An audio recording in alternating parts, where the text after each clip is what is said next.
Ito yung sinasabing malaking ano. May malaking... Yan. Ito ka. Nakakita ka. Yan. Itong binababantayan dito, at least baka mawala pa to sa itong painting na to.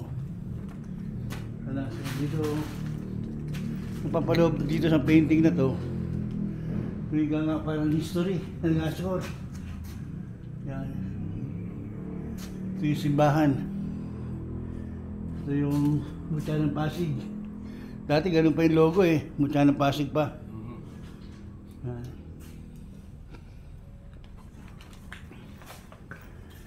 Ito Nascor, ibig sabihin, gumagawa rin sila ng mga Pintuan. yun. Ito. Yan. Mantika. Mga bote ng mantika, bote ng titil, bote ng... Tapos ito, sumisimbolo siguro ito sa kalawaan. Ay, mga Kalawaan, itik. mga itik. Ganyan, tapos simbahan. Ito, ano ba to? Siguro sementeryo to. Yan. No? Yung ano dun sa simbahan yan, malapit. Ito, ano kaya to? Mga nakapali, ano, Sa bagay, bakal kasi yan eh, kaya... Parang mga box na ano, Oo. Yan. sinasara. Ganda rin, painting na to. Nascor. Ito yung pinaka-safety siguro nila. Tapos, siguro yung mga athletics sila ng araw. Yan.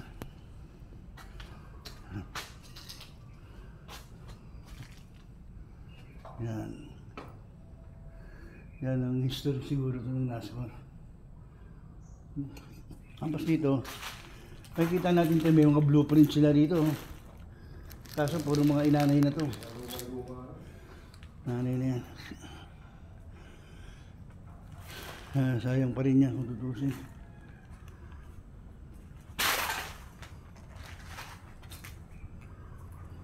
Dito sa labas kaya.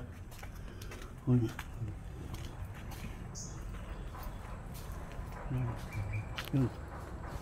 Lawak ko rin talaga. Yun pala, may mga bakod pala yan. Yan.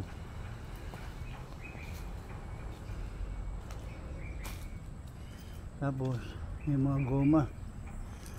Ano to? Ano ba yung bakal ba yan o goma lang din? Mukhang goma lang yun, no? Tapos may tangki ron.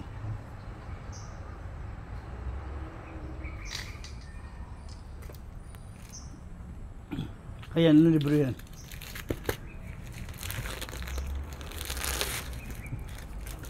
Baka paggawa ng baril yan.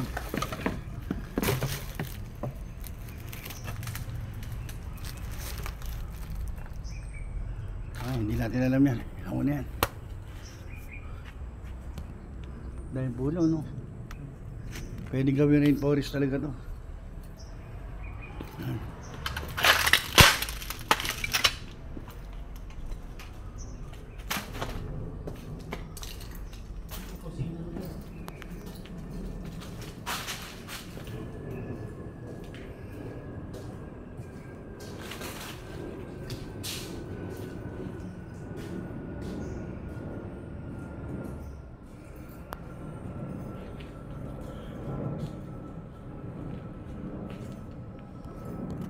Wala nang papakinabangan dito.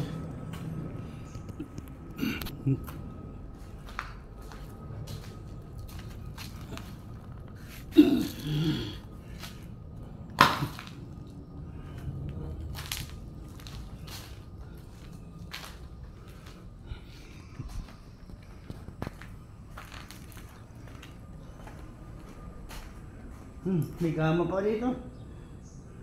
Ganda tulugan.